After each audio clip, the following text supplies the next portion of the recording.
자, 여러분, 우리나라는 과거부터 내려온 문화 중에 이 체면 문화가 있습니다. 체면 문화. 체면 문화는 타인의 시선과 평가를 중시해 행동을 조절하는 문화입니다. 체면 문화는 진정으로 남을 인정하고 존중하는 그런 문화가 아닙니다.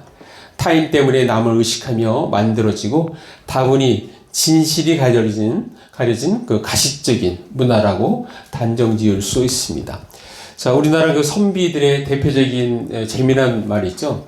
이렇게 한참 테니스가 들어와서 이 종들이 이렇게 테니스를 칠 때 땀을 뻘뻘 흘리잖아요. 선교사님도 그렇고. 그러니까 선비가 하는 얘기가 왜 이렇게 땀을 흘리면서 이렇게 운동을 하느냐. 땀 흘리는 거에 대해서 선비기 때문에 늘 이렇게 거닐고 천천히 다니고 하는 그런 문화에 익숙하기 때문에 이해를 못하는 그런 부분이 있었죠. 자, 문제는 무엇입니까? 이 눈에 보이지 않는 하나님을 무시하면서 사람들 앞에서만 이 체면을 지키려고 한다는데 문제가 있는 것입니다. 자, 최초 인류의 조상 아담과 하와는 벌거벗었으나 부끄러워하지 않았었다고 고백합니다. 자, 우리 한번 같이 창세기 한번 보겠습니다. 창세기 2장 25절 말씀. 자, 우리 한번 같이 읽습니다. 시작. 아담과 그의 아내 두 사람이 벌거벗었으나 부끄러워하지 아니하니라. 예. 그러니까 벌거벗었지만 부끄럽지 않은 거야. 예. 원래 죄를 짓기 전에는 이러한 모습이었습니다. 이러한 모습이었는데, 자, 그런데 아담과 하와가 하나님께 불순종함으로 말미암아 하나님께 죄를 지었을 때 그들에게 있었던 일이 여러 가지가 있는데 그 중에 하나가 바로 뭐냐면 부끄러워했다는 거예요. 부끄러워했다는 거. 그러니까 부끄러워한 부분이 부끄러워하니까 어때요? 그 가려야 되잖아요. 자, 그 부분 한번 우리 해볼까요? 자, 한번 같이 읽습니다. 시작.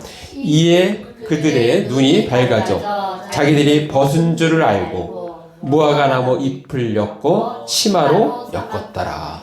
자, 이 죄를 짓고 나니까 눈이 밝아져서 자기들이 벗은 줄 알고 부끄러운 거예요. 부끄러우니까 무화과 나무 잎을 엮어서 치마로 삼았더라라고 말씀하고 있습니다. 자, 이후 성경 구약과 신약 전체를 한마디로 이렇게 정리하면 하나님을 멸시하는 자는 멸시당하고 하나님을 잘 섬기는 자는 하나님께서 수치를 당하지 않게 돌보신다는 것입니다. 이게 성경에서 우리에게 주시는 메시지인데요. 자, 우리 한번 대표적인 거 하나씩 그러면 찾아서 보겠습니다. 자, 예레미야 51장. 자, 51장 17절 말씀. 자, 우리 한번 같이 읽습니다. 시작. 사람마다 어리석고 무식하도다. 금장색마다 자기가 만든 신상으로 말미암아 수치를 당하나니 이는 부어 만든 우상은 거짓이요 그 속에 생기가 없음이라. 당시에 만드는 아무리 아름답게 이렇게 우상을 만들어도 그것은 뭐예요? 생기가 없어요. 거기에는 생명이 없습니다.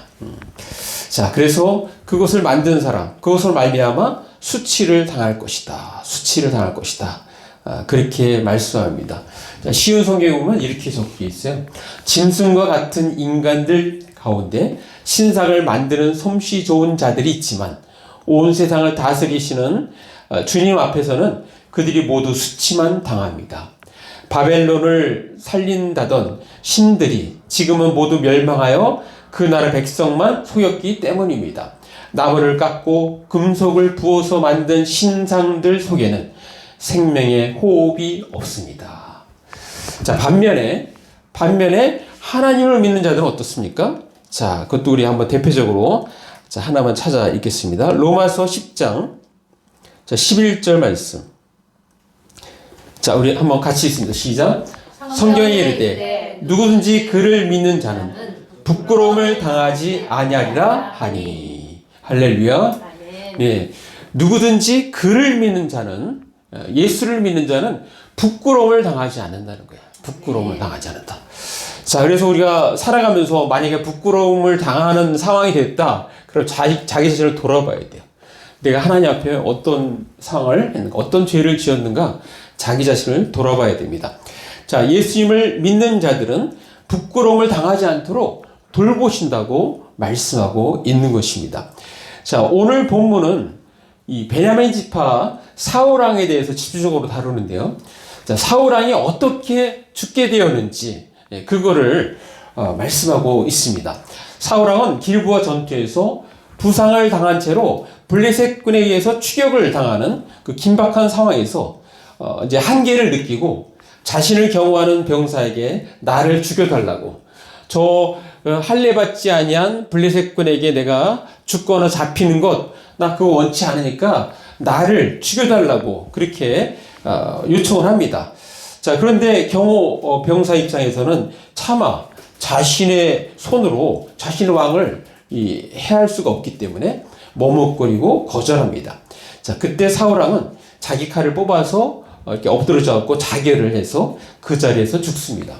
자, 뿐만 아니라 4명의 아들이 있는데 그들 중에 3명이 그날 다 죽습니다. 자, 나라로도 또 가족적으로도 비극이 아닐 수 없습니다. 자, 그러나 사울왕은 사망한 후 결국은 블레셋군에 의해서 시신이 넘어가고, 나중에 다 이렇게 뒤져보니까 왕이 거기에 죽어 있는 거야. 그러니까 시신이 넘어가고 그 머리를 베서 그 머리를 그들의 그 신전, 다곤 신전에 달아서 많은 사람들이 볼 수 있게 합니다. 그의 죽음은 비극적이면서도 결국 수치스러운 죽음을 맞이하게 된 것입니다. 자, 그러나 이 죽음은 단순한 죽음이 아니라 그 죽음에 대한 이유를 적고 있는 것이 우리가 아까 읽었던 성경 말씀 본문입니다. 자, 역대상, 우리 다시 한번 그 부분을 잠깐 다시 읽겠습니다. 역대상 10장. 자, 13절부터 14절. 자, 13절 같이 읽습니다. 시작. 사울이 죽은 것은 여호와께 범죄하였기 때문이라. 그가 여호와의 말씀을 지키지 아니하고 또 신접한 자에게 가르치기를 청하고, 14절, 여호와께 묻지 아니하였으므로 여호와께서 그를 죽이시고 그 나라를 이새의 아들 다윗에게 넘겨주셨더라. 지금 이 왜 이스라엘이 사울왕으로부터 시작했는데 사울왕이 아니라 다윗에게 넘어갔는지 그 이유를 적고 있는 거야. 그 사울왕은 왜 그러면 끝나게 되었는가? 왜 죽게 되었는가? 바로 하나님께 죄를 지었기 때문이다. 그거를 적고 있습니다. 사울왕이 죽은 이유가 있다고 성경은 말씀하고 있는 것입니다. 여호와께 범죄하였기 때문에 그렇다. 도대체 하나님께 어떤 죄를 저질렀기 때문에 이렇게 수치스러운 일을 당하였을까요? 성경은 2가지를 말씀하고 있죠. 첫 번째는 불순종 때문에 그러고, 2번째는 신접한 여인을 찾아갔다는 거예요. 이 정치는 이 무녀를 찾아갔다는 것입니다. 자, 하나님은 자신을 멸시하는 자를 경멸하시는 분이십니다. 자, 2가지 사례를 들겠습니다. 구약과 신약 각각 하나씩 예를 들겠습니다. 먼저 구약입니다. 지위 고하를 막론하고 하나님을 멸시하는 사람은 멸시를 당하는데, 자, 대표적인 인물이 바로 엘리 제사장과 그의 자녀들입니다. 자, 사사시대가 끝나고 전 엘리 제사장이 다시 넘어가는데, 그때 엘리 제사장이 제대로 못했어요. 제사장으로서 역할을 제대로 못했고 그의 자녀들도 제대로 양육하지 못했습니다. 그래서 그들이 하는 일이 하나님을 멸시하는 일이 된 거예요. 자, 그래서 그 일 때문에 원래는 그들에게, 레위인들에게 하나님께 특별히 약속하셨잖아요. 너희들이 대대로 제사장이 나오고 이렇게 약속을 했는데 그 말씀을 철회하겠다고 말씀하는 그 부분을 우리 잠깐 읽겠습니다. 사무엘상 2장 30절 말씀. 자, 우리 한번 같이 읽습니다. 시작. 그러므로 이스라엘의 하나님 나 여호와가 말하노라. 내가 전에 내 집과 내 조상의 집이 내 앞에 영원히 행하리라 하였으나 이제 나 여호와가 말하노니 결단코 그렇게 하지 아니하리라. 나를 존중히 여기는 자를 내가 존중히 여기고 나를 멸시하는 자를 내가 경멸하리라. 그러니까 제사장으로서 하나님을 섬긴다고 하지만 그게 하나님 섬긴 게 아니라 오히려 경멸했다는 거예요. 경멸. 그래서 나를 경멸했기 때문에 나도 너를 경멸하겠다라고 말씀하고 있는 것입니다. 자, 엘리 제사장과 그의 아들들의 악행에 대해서 우리 앞부분 한번 잠깐 보겠습니다. 자, 23절, 사무엘상 2장 23절을 한번 잠깐 보겠습니다. 자, 23절 시작. 그들에게 이르되 너희가 어찌하여 이런 일을 하느냐? 내가 너희의 악행을 이 모든 백성에게서 듣노라. 예. 자, 이 모든 백성이 이미 다 알고 있어요. 수근수근 해요. 오히려 그들을 통해서 막 들려와요. 그러니까 여기서 이제 가장 대표적인 악행이 뭐냐면 바로 그 수정도는 여인과 동침해서 그러한 죄를 자녀들이 짓는 거예요. 자녀들이. 그리고 예물이나 이런 걸 가져오면 좋은 거는 하나님께 드리라고 한 건데 좋은 거는 자기가 떼어가지고 가져가고 만약 악행을 저지르는데 이러한 모습들이 다 하나님을 멸시하는 모습입니다. 자, 그래서 하나님께서 말씀하시는 거예요. 바로 너희가 그렇게 했기 때문에 너는 나보다 하나님을 더 잘 섬기는 것이 아니라 자녀들을 더 중히 여겼기 때문에 그것으로 인해서 내가 징계를 내리겠다. 그러니까 몇 가지 내리는데 첫 번째가 앞으로 너의 가문에는 노인이 없을 것이다. 노인. 예. 그러니까 노인이 없다는 얘기는 뭐예요? 태어나는 자녀들이 다 젊어서 죽는다는 거예요. 젊어서. 그러니까 노인이 없다는 게 이게 수치입니다. 수치. 또 두 번째는 두 아들 홈니와 비나스가 한날에 사망하게 됩니다. 사망하게 돼. 다 죽게 돼. 둘 다. 그리고 세 번째는 블레셋 사람들에게 언약궤를 빼앗깁니다. 예, 언약궤. 그렇게 귀하게 여기는 언약궤를 빼앗겨요. 그러니까 언약궤를 빼앗기는 날 두 아들이 죽습니다. 예. 또 그 소식을 들은 엘리 제사장도 의자에서 이렇게 떨어져 목이 부러져서 죽어요. 죽고 또 그러니까 이제 며느리는 당장 과부가 됐잖아요. 자기 남편도 죽고 시아버지도 다 돌아가셨잖아요. 그러니까 고통 가운데 이제 아이를 낳게 되고 하나님의 영광이 떠났다라고 그러니까 이가봇하고 자녀의 이름을 그렇게 짓습니다. 자, 이렇게 하나님을 멸시하는 행동을 했기 때문에 멸시당하는 거예요. 수치스러운 죽임, 수치스러운 그런 결말로 끝나는 것입니다. 자, 신약에서 하나만 예를 들겠습니다. 헤롯 왕이에요. 헤롯 왕. 자, 이방 왕이지만 이방 왕조차도 하나님께 이렇게 멸시를 할 때, 하나님을 멸시할 때 어떤 일을 당하는지 우리가 샘플 하나 보겠습니다. 사도행전 12장 23절 말씀. 자, 이 헤롯 왕이 굉장히 연설을 잘 하나 봐요. 그러니까 연설을 잘해서 막 백성들이 환호하는 거예요. 와, 당신의 목소리는 신의 목소리다. 신의 목소리. 근데 그 신의 목소리라고 막 추앙할 때 그 영광을 자기가 갖잖아요. 자기가. 하나님께 돌리지 않고. 자, 그래서 어떻게 됐습니까? 사도행전 12장 23절. 같이 있습니다. 시작. 헤롯이 영광을 하나님께로 돌리지 아니하므로 주의 사자가 곧 친히 벌레에게 먹혀 죽으리라. 벌레에게 먹혀 죽었어요. 벌레에게. 이게 뭐 쉬운 성경으로 보면 이게 막 몸에 구더기가 막 득실득실해갖고 결국 그 죽임을 당하는 그 비참한 죽임을 당하는 모습을 볼 수 있습니다. 자, 이게 성경뿐만 아니라 오늘날 세상에서도 특별히 대부분의 독재자들이 말로는 수치를 당하면서 죽습니다. 예. 자, 독재자들에게 한 가지 특징이 있어요. 독재자들은 어떤 특징이 있냐면 그들은 한결같이 하나님을 무시합니다. 하나님을 독재한다는 것 자체가 하나님을 무시하기 때문에 그런 거예요. 자기가 그냥 하나님이에요. 그래서 백성들을 억압하고 탄압하고 이게 독재자들의 특징이잖아요. 자, 하나님 무시하고 하나님 말씀을 조롱하는 사람들이에요. 몇몇 대표적인 사람들 들으면 독일의 히틀러 오시겠습니까? 자살로 마무리합니다. 루마니아의 차우세스크, 이 사람은 국민들로 인해서 총사령을 당해요. 자, 우간다의 이디 아민, 이 사람은 사우디아라비아에 망명 가서 거기서 이제 객사를 해서 죽는데 나중에 죽을 때 엄청난 고통 가운데 막 표피 괴사 등으로 피부가 벗겨지는 고통을 겪은 뒤 사망을 합니다. 또 캄보디아의 폴포트 여러분 킬링필드로 유명한 그 장본인이 바로 폴포트예요. 이 사람은 베트남의 침공으로 이 정글로 도피하면서 거기서 게릴라전을 피다가 이제 객사에서 죽게 돼요. 객사에서.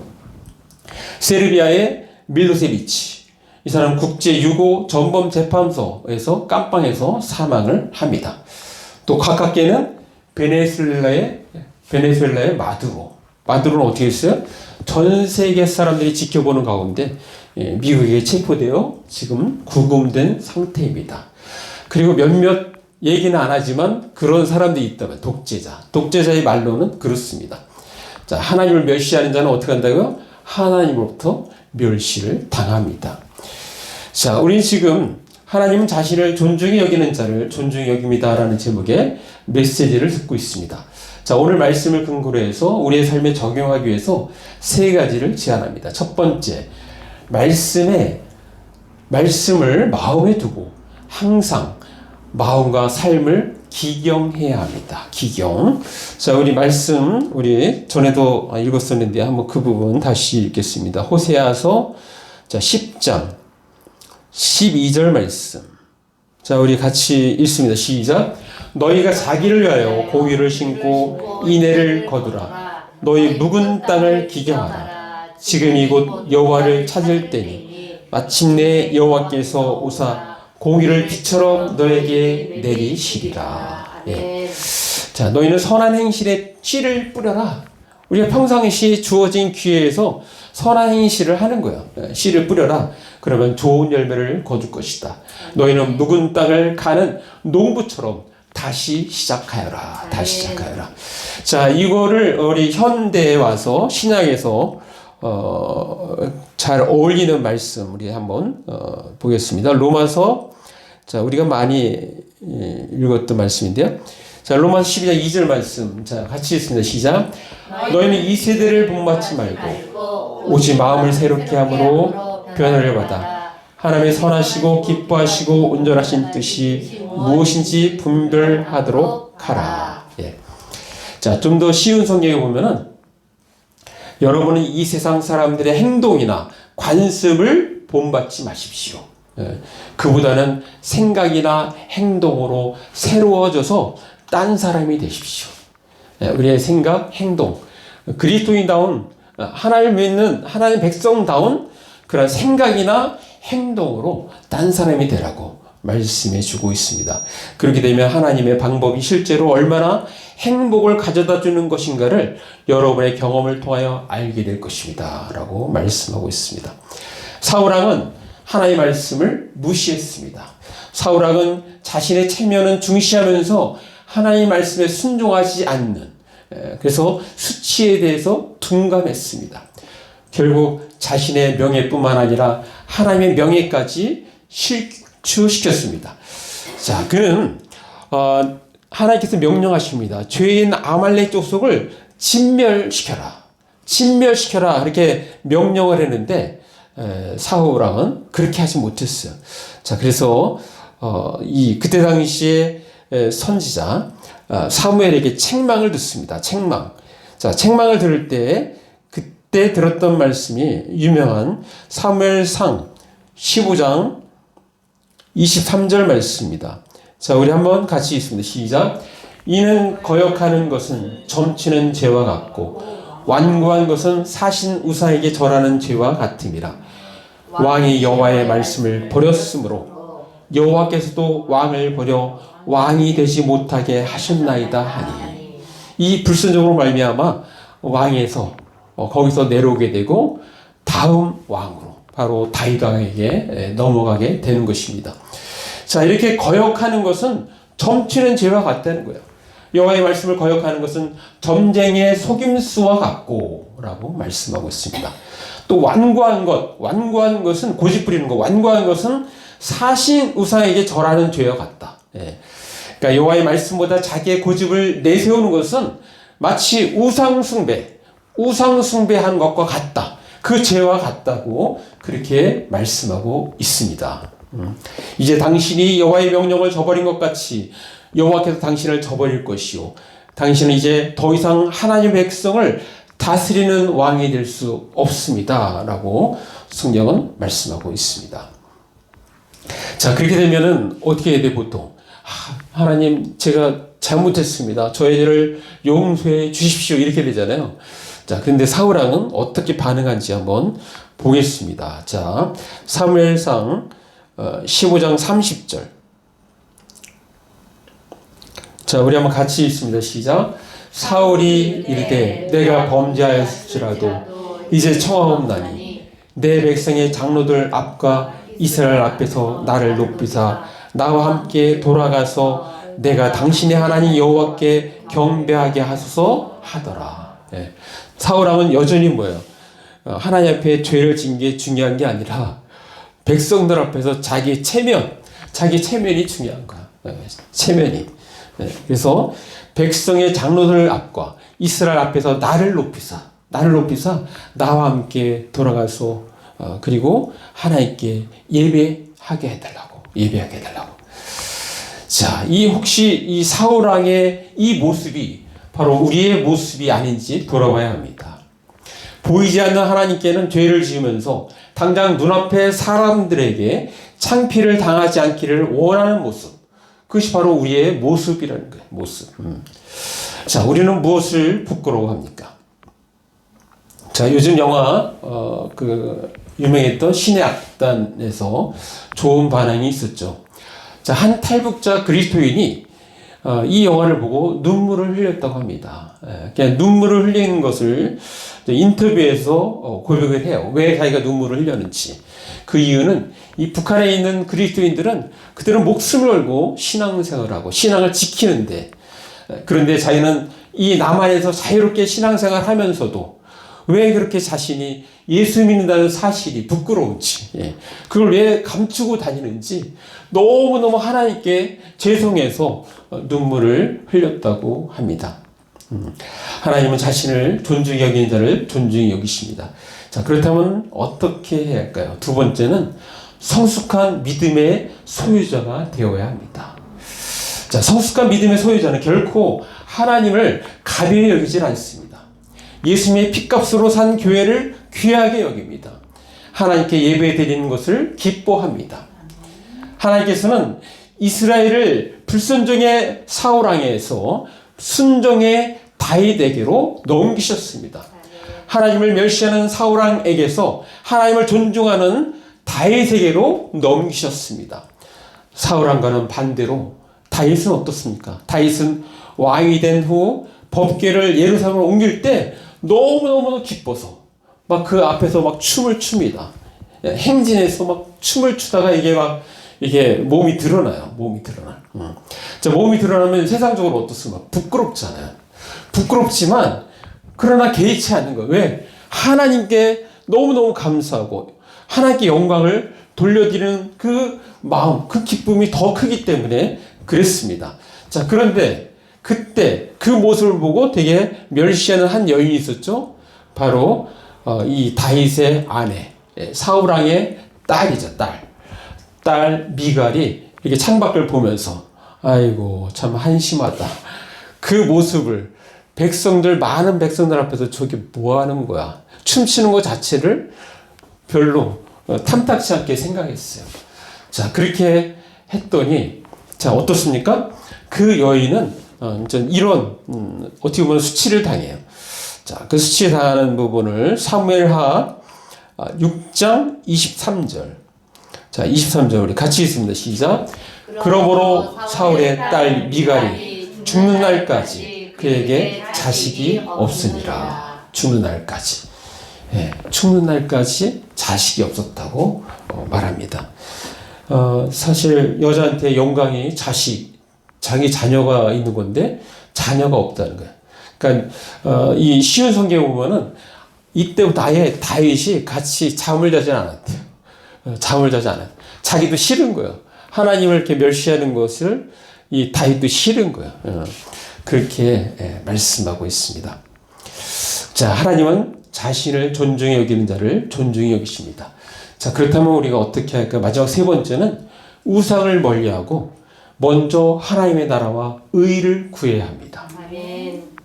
사울왕은 나라에 다급한 일이 생겼을 때, 그 다급한 일은 뭐예요? 블레셋군이 쳐들어오는 거예요. 자, 그러면 어떻게 해야 돼요? 하나님께 나가서, 하나님 이런 상황인데 어떻게 될까요? 하나님 도와주세요. 이렇게 해야 되잖아요. 자, 그런데 그렇게 하지 아니하고 오히려 하나님께서 싫어하시는 신접한 여인을 찾는 거예요. 신접한 여인. 자, 그 찾는 부분 우리 성경을 한번 잠깐 보겠습니다. 사무엘상 자, 28장 자, 7절 말씀. 자, 신하들에게 요청하는 겁니다. 제가 한번 읽어드릴게요. 사울이 그의 신하들에게 이르되 나를 위하여 신접한 여인을 찾으라. 내가 그리로 가서 그에게 물으리라 하니 그의 신하들이 그에게 이르되 보소서 엔돌에 신접한 여인이 있나이다. 그래서 여기를 변장하고 찾아갑니다. 이런 부분이 뭐예요? 하나님을 무시하는 거예요. 무시하는 거. 그러니까 우리가 문제가 있을 때 가장 먼저 점쟁이한테 가면 안 되고 하나님께 나가야 돼. 하나님께 나가서 기도해야 되는 거예요. 먼저 하나님의 나라와 의를 구해야 되는 것입니다. 예. 자, 그래서 아까도 우리 말씀 다시 돌아가서 거기서 사울왕이 죽은 이유가 뭐다? 바로 하나님께 죄를 지었기 때문이다. 예. 그 죄는 바로 여호와의 가르침을 따르지 않고 심지어 무녀를 찾아가서 죽은 사람을 불러내어 물어보기도 하면서도 여호와께는 묻지 않았다. 그러므로 하나님께서 그를 죽게 하시고 그의 나라를 이세 아들 다윗에게 넘겨주셨다라고 말씀하고 있는 것입니다. 우리는 사울왕과는 달리 우상을 멀리하고 먼저 하나님의 나라와 의를 구해야 합니다. 우리가 먼저 하나님 나라와 의를 구한다는 것 자체가 바로 하나님을 존중히 여기는 태도입니다. 자, 우리가 많이 잘 알지만 그 부분 같이 읽겠습니다. 마태복음 6장 자, 33절 말씀. 자, 우리 같이 읽습니다. 시작. 그런즉 너희는 먼저 그의 나라와 그의 의를 구하라. 그리하면 이 모든 것을 너에게 더하시리라. 예, 만일 너희가 하나님의 나라를 어떻게 이룰까, 하나님께서 원하시는 바른 일을 어떻게 실천할까 하면 고민하면서 그분을 생활의 중심에 모시고 살면 그분은 여러분에게, 너희에게 이 모든 것을 더불어 주실 것입니다. 라고 약속하고 있어요. 그러니까 우리는 항상 언제든지 하나님 나라, 하나님의 의를 먼저 찾아야 돼요. 그리고 그것을 구해야 됩니다. 그리고 그 일에 우리가 힘쓰는 거예요. 그러면 필요한 거 하나님께서 다 채워주신다는 거예요. 얼마나 감사합니까?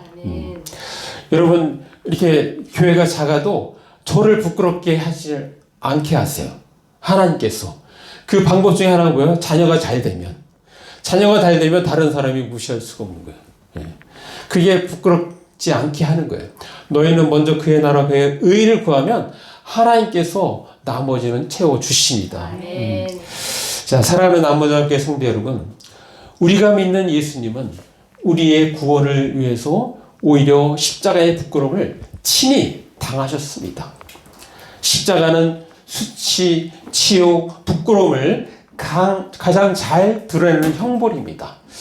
자, 그런데 예수님께서 바로 그 수치스러운 십자가에 매달려 죽으신 것은 바로 우리를 구원하시기 위해서, 우리를 구원시키기 위해서 그렇게 하셨다고 성경은 말씀하고 있습니다. 자, 우리 말씀 같이 한번 읽겠습니다. 자, 예수님의 십자가의 죽으심, 그것이 어떤 의미가 있는지. 자, 우리 한번 히브리서 12장 2절 말씀. 자, 우리 같이 읽습니다. 시작. 믿음의 주여 또 온전하게 하시는 이인 예수를 바라보자. 그는 그 앞에 있는 기쁨을 위하여 십자가를 참으사 부끄러움을 개의치 아니하시더니 하나님 보좌 우편에 앉으셨느니라. 예수님은 그 부끄러움을 그냥 당하셨어요. 근데 그 앞에 그 기쁨, 바로 그 일 때문에, 내가 이렇게 부끄러움 당하는 것 때문에 온 인류가 다 구원받는 그것을 기뻐하면서 이 부끄러움을 당하는 것을 개의치 않으셨다고 말씀하고 있습니다. 하나님의 사랑이 더 크기 때문에 그 부끄러움을 당하시면서 우리를 구원시키셨다는 거예요. 얼마나 감사한 일입니까? 자, 그러니 우리도 어때요? 우리도 예수님 믿고 따르는 일에 있어서 우리도 각오해야 되는 거야, 각오. 자, 각오해야 되는데 우리가 주님을 따를 때 어떤 각오를 해야 됩니까? 우리가 전에도 잠깐 읽었던 마가복음 8장 34절 말씀. 자, 우리 한번 같이 읽습니다. 시작. 무리와 제자들을 불러 이르시되 누군지 나를 따라오려거든 자기를 부인하고 자기 십자가를 지고 나를 따를 것이니라. 자, 예수님께서 친히 그렇게 사셨어요. 우리도 주님을 따라가는 그러한 제자 입장이라면 우리는 어떻게 해야 돼요? 누구든지 나를 따라오려거든 자기를 부인하고 자기 십자가를 지고 나를 따를 것이다 라고 말씀하고 있어요. 자, 그러면 자기 십자가 지는 것이 어떤 것인지 요거 하나만 말씀드리고 설교를 마무리합니다. 자, 이것을 보여주는 좋은 샘플자가 누구냐면 바로 노아입니다. 노아. 자, 노아가 산에 이 방주를 지을 때, 자, 그 방주의 크기를 한번 생각해 보시기 바랍니다. 방주의 크기가, 이 길이가 300규빗이라 했어요. 이게 135m.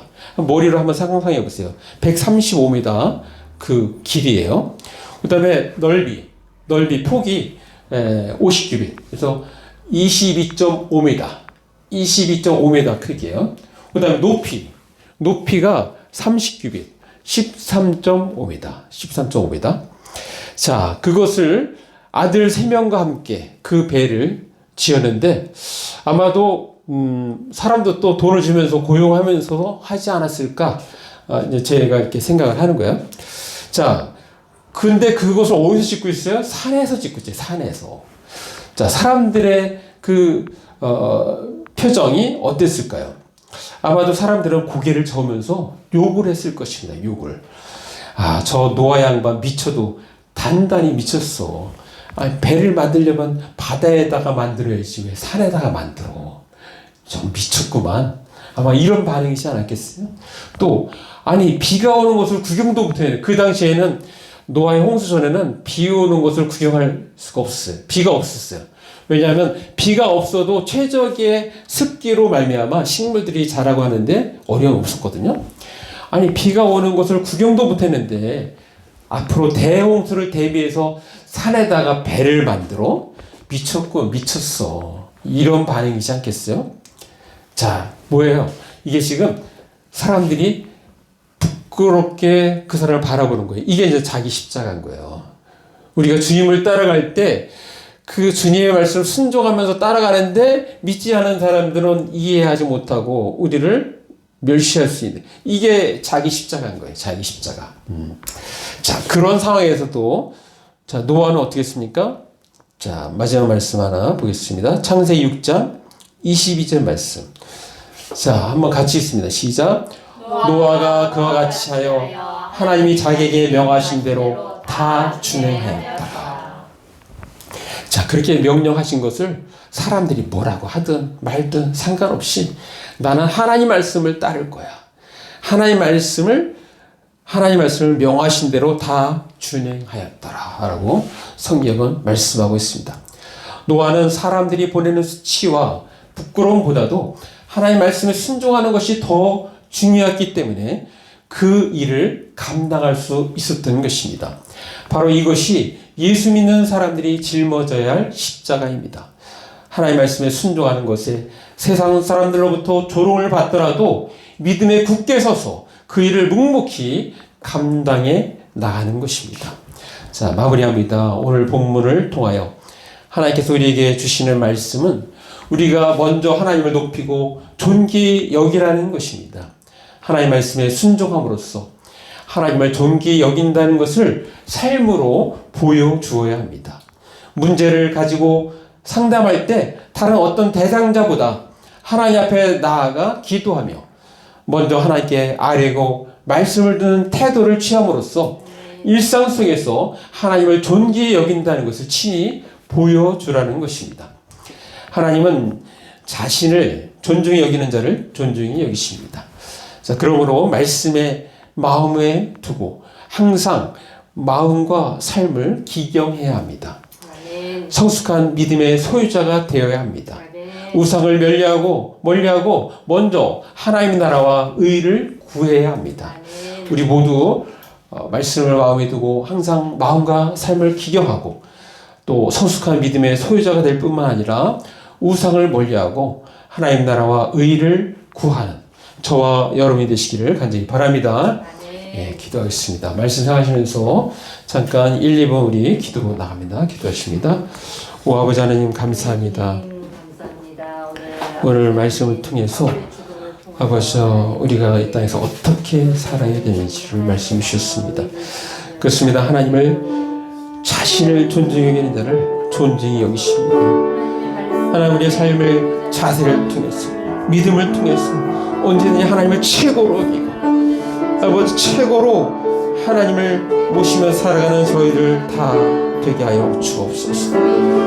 그래서 우리의 삶을 통하여 하나님께 영광을 올려드리는 그러한 아름다운 삶이 우리의 삶이 되게 하여 주옵소서. 예수님 이름으로